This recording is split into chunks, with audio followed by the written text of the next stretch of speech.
Capricorn, connect, people, potential, technology.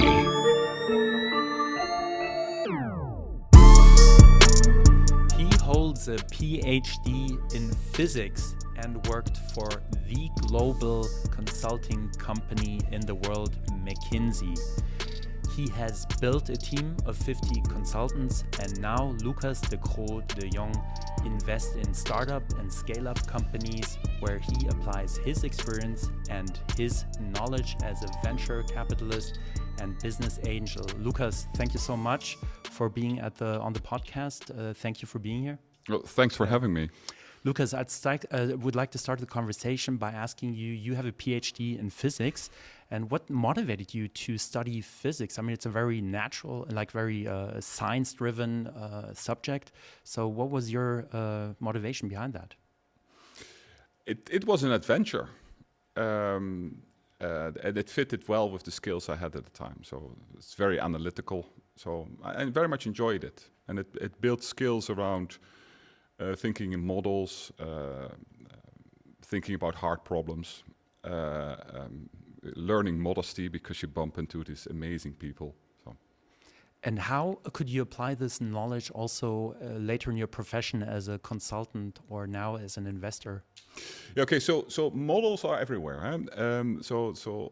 All models are wrong, some are useful. So modeling the reality, modeling a startup, modeling futures of a startup, modeling business models of startups is a very useful way of looking at it, and also understanding what the model can and cannot do. So that's widely applicable. It's also widely applicable in consulting. That's one thing. The other thing is learning to think. So learning to marinate on problems that are very hard and you may or may not solve. And giving yourself time to think about that, reflecting and all those kind of things. Very useful skills to have in this context of consulting and of investing. So it's about modeling, applying, solving solutions or solving problems and finding solutions for problems. Yeah, so the one big thing that you're missing is understanding people. That's not what you learn as a physicist. But for the rest, it's pretty correct, yeah. Mm-hmm. Yeah. Now you're a venture investor, a business angel. What kind of companies do you invest in currently? Well, we're in Switzerland, so the first answer is deep tech. And then given my consulting career, which was all in financial services, I do financial services.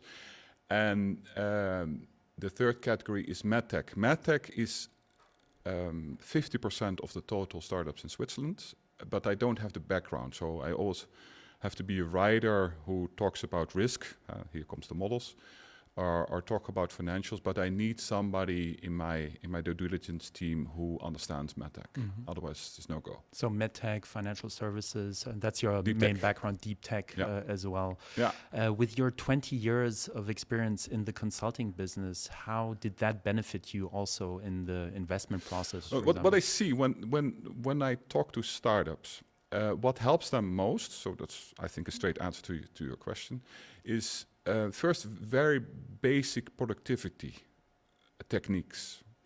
How do you build a relationship with a corporate? How do you project manage things? How do you manage stakeholders? How do you come to solutions for problems? So really the consulting skill nowadays has been transferred to the startup skill. The difference is that they never got training where consultants got. That's one thing. The other thing is when I became partner, I found myself in a situation that you have several teams at the same time. And you will need to guide them at times. Often they're just very smart, very capable, and they can do it themselves. But at times you have to guide them. So what is your role? How do you influence them? How do you get them to take the right decisions? How do you don't overrule their decisions? But you get to the right decisions with them when you're not 100% in the team, in the project. And that skill is highly relevant for startups because you, as an investor, you speak with these founders and they brief it every single day, 7 days a week. It's a very intense undertaking. And you come in and you say, well, I don't know. And then you have to be very careful to get the right level of traction. You don't want to get too low traction, that they say, well, I'm going to do something else. You don't want to get too high traction. Oh, gee, Lucas said that, so I have to. So that is a very useful skill to have. So it's about communication and leadership. Is that correct? I suppose so, you can call it like that. Leadership is a tricky one. It is leadership in the sense of enabling people to take decisions. Once you move in, you have to follow the process of the decision. You cannot say, well, I just insert that and I move on. No, you have to stay in there. But you have to be very careful in forcing the decision, because in normal situations, the founder have a far better understanding. So you sort of, instead of giving them fish, you're giving them a net to fish with. So you're not playing, I'm the big leader, look at me, I'm great. No, you're sort of the one that is facilitating the founders to make the right decision. And you have to have the checks and balances, and you have to have the trust that they will make the right decision. Do founders also ask you for advice proactively? Oh, yes. Oh. Sometimes too much, yeah. Can you name an example, for example? Yeah, I'm not going to name the companies, but I can give you the context. So I have a very tangible one in mind. There is a early stage startup who's doing something which is utterly amazing, and if they succeed, will change the world profoundly. And so how it goes now is the founder calls me quite often. He calls me every 2 weeks. We have a small conversation. From this is what I'm doing, and I throw in ideas. From, well, have you looked at that? Are you opening an optionality here? So this is one that may or may not want to move into ETH. Long story, but that involves talking to professors. That involves talking to ETH. And how do you have those conversations? And how firm are you going to be in those conversations? So, and then we debate, and I really try to enable them. This is a way you can look at it. This is a way you can look at it. This is creating optionality. You don't want to be too strong, because then you're actually killing optionality. Yeah, so it does, and it's interesting. It's very interesting, because it's apart from the content, it is also a moment. That you partner, that you meet people, that you work on something that you're both, to an extent, good at, and it's beautiful to see somebody in his center, and to keep him in his center of finding solutions to problems. So it's a fruitful partnership, Yes. a fruitful debate Very where you both benefit also. Yeah. Yeah. What do you think makes a good founder? Are there certain traits you are looking for when you invest? Yeah, so first, what makes a successful person, huh? So just setting the base. I'm a consultant. I was a consultant. You want somebody who's smart, who has social skills, so IQ and EQ, which is rare to have both. Then you want somebody with energy. Then you want somebody who can be stubborn and has grit, but also has the flexibility to, at a certain stage, change ways. If you look at many founders, if not most of the founders, given the context, given Switzerland and the Hochschule, you find people who are smart, who have energy, who have grit. So you're more looking for the EQ, the social skills, and you're looking for the flexibility. And that basically means you need to look for somebody who's mature beyond its years. So somebody who can handle conflict, not because he learned to handle, or she learned to handle conflict, but it's innate. That they have an understanding of self, they have an understanding of others, and they have a relativity on perspective. They can understand that others have other perspective. You want somebody who's able to gather people they consider better than themselves around them. That requires maturity. It could be ego, that they don't want that. It could be insecurity. It could be a perspective on life in which they think it's their role to lead and the rest has to follow. But as you also, and I'm a bit older now, over time you start to realize that's not how life works. And that's particularly in an environment where there are so many unknowns. It is important to have a team around you and to be able to nurture that team around you of very different people, very different skills. So that's what I'm looking for in founders, the maturity. So maturity is important, and willingness to nurture a diverse team. Yeah, yeah. So the opposite. What am I not looking for? What's when I step back? Is a know-all. Yeah. Somebody who has. If you have a conversation with a startup, and the founder has all the answer, that's the moment that I walk away, because it is not possible. Yeah? So big red flag. It's a big red flag. You have a big red flag when you have a team with all the same profile. Very impressive, can be very impressive, but they're all the same. So they will one-up each other on that one.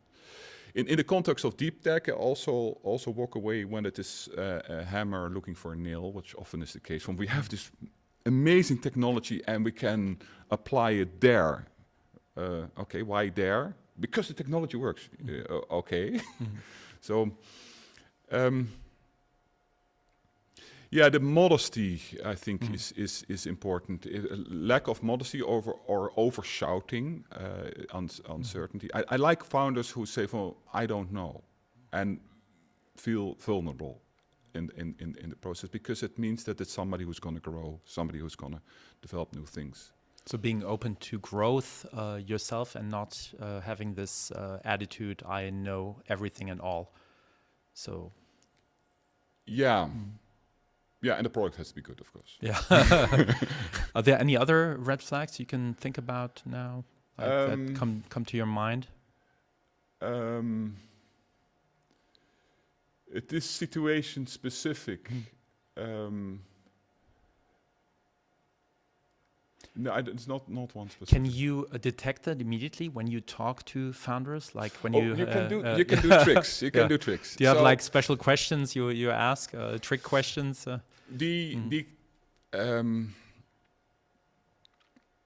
You pick up the baseline very quickly in conversation with founder, because if you have in a conversation in which they at times hesitate, you're sort of having the good stuff. You have the caliber of a founder. When they all the time keep on shouting answer to you, you already know from, well, that's it. You can create a conflict. And so let me give an example. We were looking at a startup, very, very talented people, a nice product. And there are two founders. One founder, we understood completely why he was there, and he really knew the technical things, and he had the right profile, all good. And the other, we didn't really know why he was there. What is this guy doing? Then in comes a conversation that we're having, and in the background there's a conflict between my partner on this due diligence and somebody else in the due diligence team, and they really didn't like each other. So he comes in, and by accident, he's just not nice at all. And I was saying, oh, this is interesting. Let's see what happens. And then it became crystal clear why the second guy was there. Because he handled it very nicely. And I started to, so that's the dynamics. So the one that we all the time were talking on to before, he knows his stuff, he's a bit square, which was a concern that we had. And here comes the other skill set. Here comes the one who can handle conflict, who can enroll people into their world and such. So conflict is the classic. Create a conflict.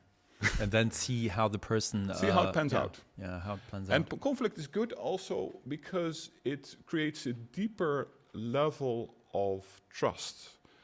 If you have a conflict with somebody, if you're on the playground, you have a conflict with a friend, and you resolve it, then the level of trust is higher because you've shown that you can disagree, that the reason why you agree is because you agree, not because it's socially favorable. No, you do that because there is a level of trust building them. Yeah, it can also be a stressful situation, and then you can It's going see to be lots also of stressful situations. Don't worry. Yeah. So, and then you see also the personality, the true personality of a person, you know, in these To an extent. Let's not overdo it, but it is an element. Lucas, also I'm curious about what are the challenges of scaling a company from like early stage to late stage, for example. Yeah. So. Founders are trained to be resourceful, and founders are trained not to play by the rules, and that is essential. If you have nothing, you go from 0 to 1. You have nothing. You have to cut corners everywhere. But that's not how a bigger company works. A bigger company is about governance, about delegating, about managing managers. About making a machine. Let me give an example. If you look at early stage startups, then they tell about their first sales. We sold this and great, and the customer likes us. Typically, what the customer likes is the founder, not the product. He's buying the founder, not the product. And the founder is amazing, most likely. And as you grow, you have to have decent, not exceptional salespeople to do that, to sell to companies. And they will go by the book. They will not cut this corner. They will not just redefine the product because it seems that is what the client wants. So you really have to start thinking in delegation. Okay, I give you this chunk, and you report back on the other things you hear from the clients, and then I may give that to somebody else. So that whole structure, managing all those kind of things is much more important. At the same time, you will, if you start to pull in people from a SME or corporate world, you have to grow them as founder into more loose, less of this rigid structure that exists in those companies. For good reasons they exist, but in a scale-up, you're still gonna be making odd turns. So you have to grow them, and that's a skill, and that founders not by definition have to grow people. And the final one is, you're going to go international because Switzerland is a small place, and you're most likely going to the US. So you find yourself suddenly having a business that is probably the core is still in Switzerland. So the development, the IT, etc., is all in Switzerland, and then you have this wide place with a different culture that you don't understand, and they're all nice, but you don't understand why you can't get traction with these people. So you have a very different culture in a different time zone, and that is very hard to manage across such a divide. So developing in Switzerland, then scaling into a big market US, like the US. Let's call it US. is quite a step up. Yeah. So there's also kind of support. The InnoSuisse do their best, and there's people like me, and there's VCs with networks and all that. But it still is hard. It's still hard. There's a reason why they're doing their best to resolve one of the big problems. Talking about resourcefulness, you just mentioned that word. Yeah. What are the challenges of finding a good talent also in the market when you have run a scale-up or early stage startup which doesn't have a big name like Google and Apple and cannot pay the big salaries? Yeah.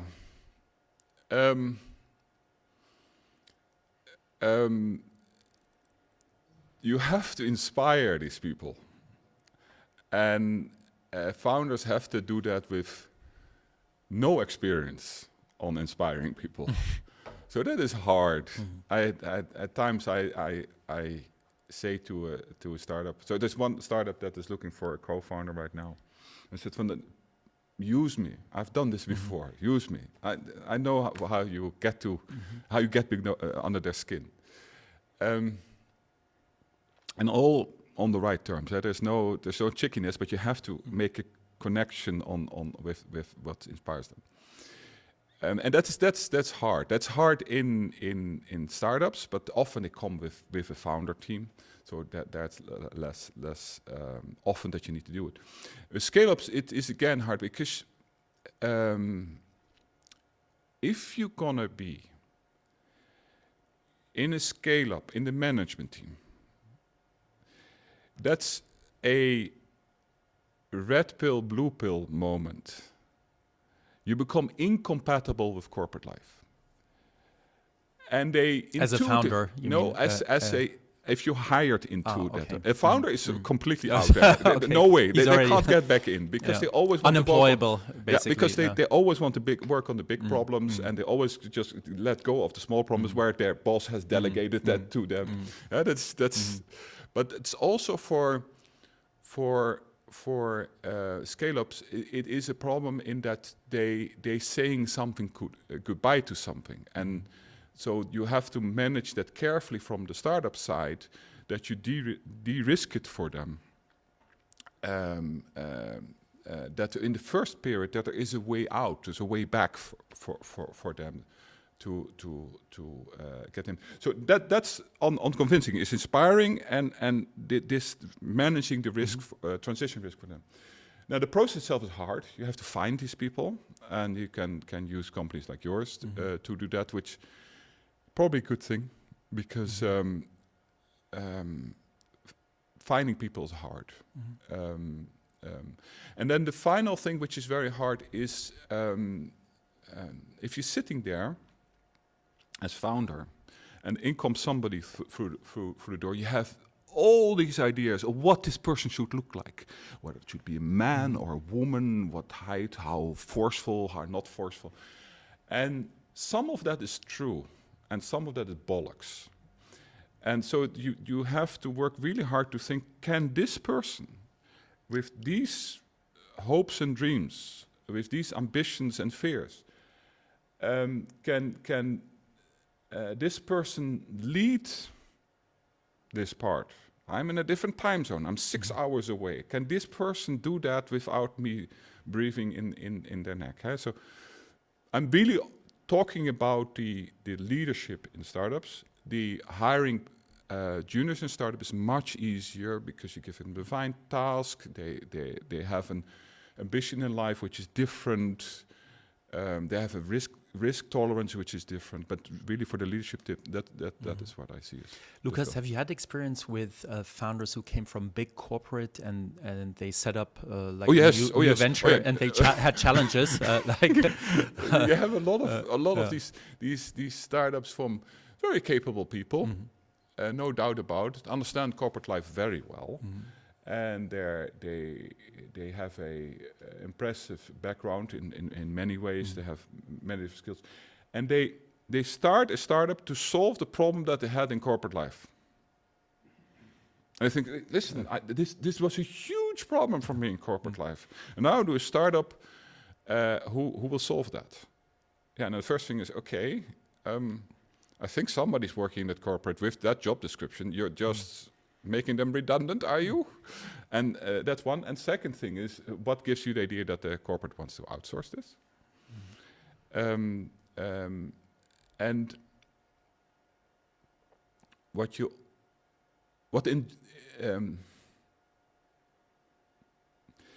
this is not someone from corporate life, but it's the same problem.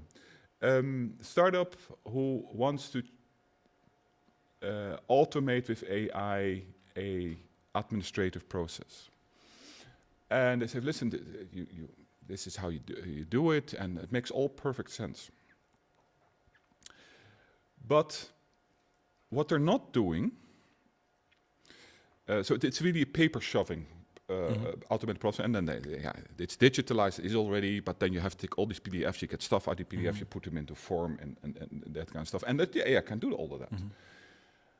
But what they forgot to do is to say, wait a minute, if I apply AI not to this process, but to this business, the business changes.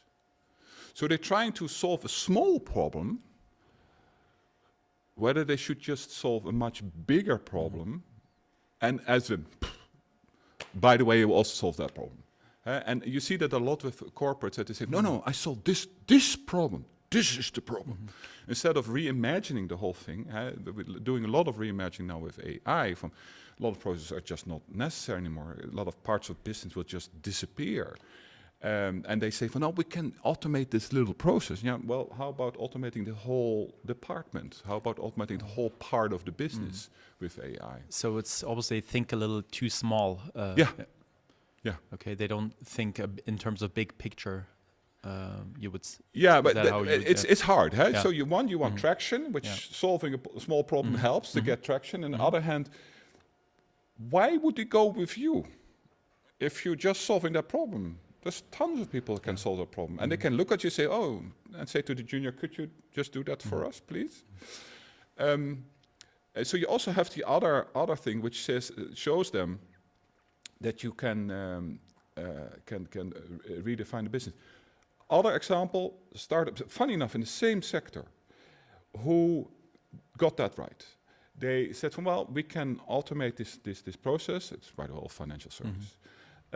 We can automate this process in financial services, but if we do that, we basically transforming your business because we can also become an exchange for you, where you can see more of these documents.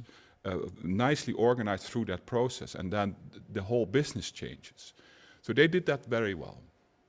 Interesting. Lucas, I also have some final personal questions, so our viewers also get to know you a little bit, if you don't mind.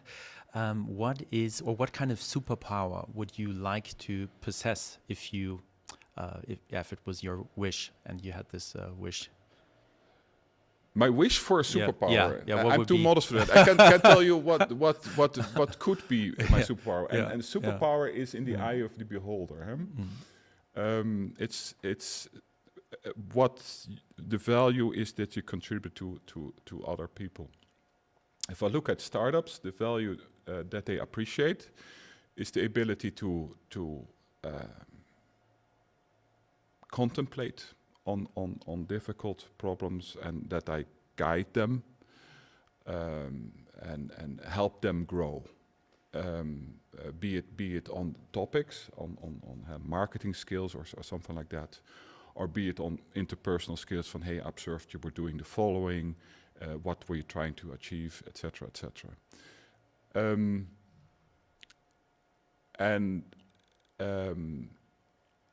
A intrinsic part of that is I seek trust.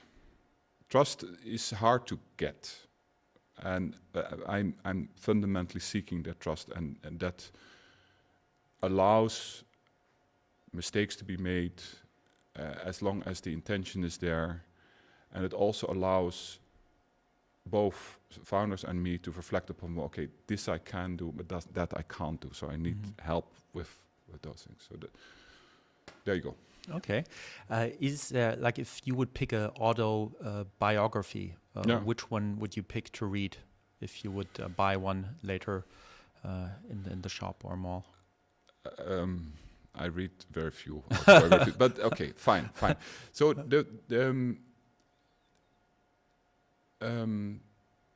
before I answer, I'm going to reflect upon your question, because this is in the line of the superpowers, super people, who is super, and there is a belief in society that a single person can be a super something, super manager, super leader, whatever. The world I come from, that is hardly ever the case. If I look in consulting, where they cultivate teamwork, if I look in startups, if I look in science, then there is the human need for the super person, but there is a deep understanding that's actually the team who does it. So when we talk about who is amazing, then it's more the team around somebody is amazing, and this person is leading the team amazingly well. So what I find one of the most interesting people, recent history, this is highly controversial, is Deng Xiaoping. because he lifted hundreds of millions out of poverty by stepping over his own ideology, by being pragmatic, by getting things done. He was not nice. He was a dictator, which is a bad thing. You have this whole thing about what's a good dictator and what's a bad dictator. It's about minimum cruelty, all those kind of framework, and that's true. I don't think he was minimal cruel. I think he was cruel. So he could have been less cruel and achieved the thing, which make him a morally right person. So I think he was not completely morally right. But the ability to do the thing that actually lifts so many people out of poverty, develops a whole nation, I find that highly inspiring. And fundamentally, I'm a Democrat. Fundamentally, I believe in democracy. I think it is the best state form. So I think the burden is on us to formulate an answer against these dictatorships like China, who was massively successful at this moment in time, in a democratic context. And that requires people growing up and not looking for simple solutions to difficult problems. Yeah, China had an impressive journey. Yeah. So also I have a question. Do you have like a mission statement, sort of a slogan, a motto you live by? I'm very Protestant in that respect. It's leave the place better than you found it. Yeah, that's a good one. That's a good one. And the final question, Lucas, AI, I mean, has a huge impact on our lives. How will AI change your life in 2 years? Well, I'm comfortable. So it's okay. AI will do a lot of process automations across the board, and that is very predictable. That will happen. It will also reimagine industries and such. That is pretty predictable that will happen, and we will all use it. What we're talking about global leadership. This one is missing. AI will lead to a very large displacement of labor. And if you just read the news right now about graduates trying to find a job, it's happening already. Wow.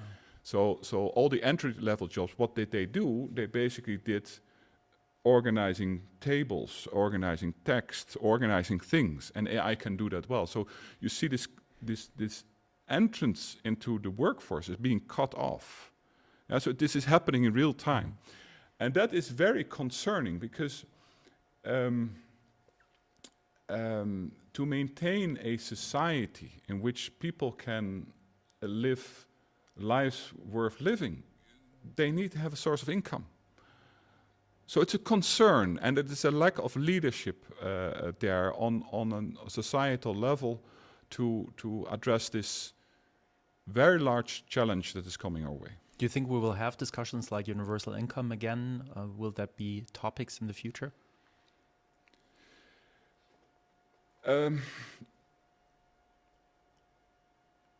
It's almost a yes/no question, huh?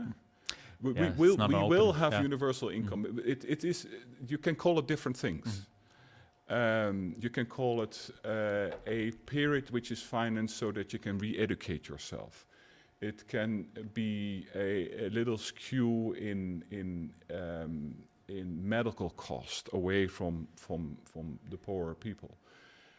So there's many ways. The difficulty, of course, is that it is to a large extent an experiment, and everybody's afraid for the reduction in incentive to work. The few experiments that have been done do not show that show that people are basically just happier, and they still thrive to get work, because it's especially if you look at the more Northern European Protestant culture, in which work is a cornerstone for a lot of people. They will try to have that.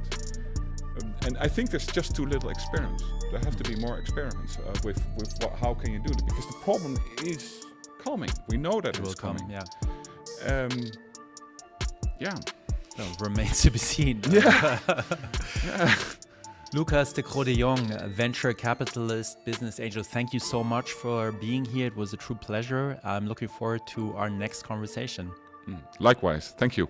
Cheers. Yes. Capricorn Connect. People, potential, technology.